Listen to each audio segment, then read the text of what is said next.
What's up, guys? This is Christian Anto with elitefts. We have another new member of our powerlifting team, Lily, here. This is her first within, 3-4 months of training the powerlifting movements.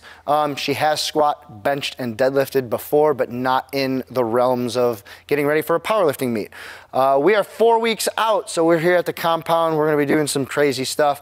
We want to talk about some major not major, but typical issues that she has on bench press that we think you guys can benefit from. So I'm going to have Lily take the bar and do about 5 reps. And I want you guys to notice, Lily is very long. She has long legs, she has long arms. So we already know off the bat that she is going to have a longer range of motion with her arms on a bench press. And we know for you long-limbed people out there, especially arms, bench press sucks. There's no way around it unless you're either going to get really fat and put on a lot of belly, so you have a decreased range of motion, or you can touch in a different spot, which might not always be the best for you from an efficiency standpoint. So Lily has the largest issues with tending to touch too high on her chest, and her butt tends to come up, possibly peripherally because of where she's touching. She needs a little bit more leg drive, so then she goes into hip extension when she's not actually getting more leg drive. So let's get about 5 reps, and I want you guys to notice, go ahead, unrack. Lily is pretty flat on the bench, both anteriorly and posteriorly. So typically in a bench press, everybody tells you to get your belly up really high. That's great, that gives us an arch, but I want us to focus on getting our chest as high as possible. So without giving her any cues, let's take 5 reps here. We can see that she's retracting a little bit, okay? She's touching better than normal because she already knows where I'm going with the coaching cues. Good, and rack, don't move. When we're gonna give Lily these cues, we are going to teach her to inhale into her upper chest. Now, beaten to a dead horse the past couple of years, it's always been big belly, big belly, big belly. When you have more of a petite lifter, if you're taking a big belly of air, a lot of times they're going into more thoracic extension and or lumbar extension, which isn't necessarily benefit to us, especially with a long-armed bencher. So what I want Lily to think about is, the next time I want you to grab the bar, I want you to take your breath of air up into your chest. If her scapula or her traps actually elevate a little bit, that's okay. All right, now I'm not saying to actually go into a shoulder shrug. I'm saying to take a breath into your upper chest and actually reach your upper chest as high as you can and maintain that. Because if we're taking a big belly of air and then trying to brace, like everyone talks about with squatting and deadlifting, that's actually flattening that arch that we want. It's taking our rib cage and pulling it down and then flattening us out on the backside.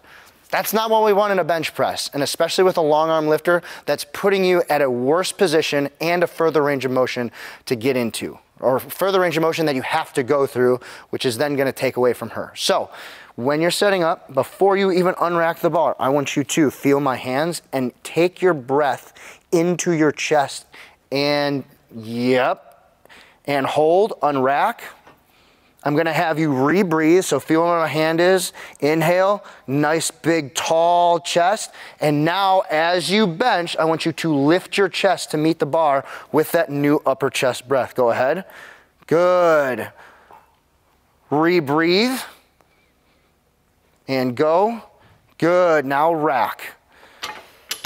So now that's the first part. The second part is going to be her going into hip extension with her butt coming up and not having enough knee extension. So what I mean by that is, typically speaking, when you have leg drive and you see a bench presser have their hips drive up, they are going through hip extension. No knee extension. Your knee is a joint that literally goes through flexion and extension. It only goes one way.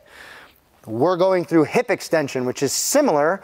Hips are popping up. We need the knees to be doing all the work. So hold the bar. Without going into hip extension, I want you to feel my hand on your foot. I want you to try and press your feet outward without using your hips. I just want you to go into knee extension. So there you go, better, relax. Go into knee extension and try and slide your foot across the floor. Good, relax.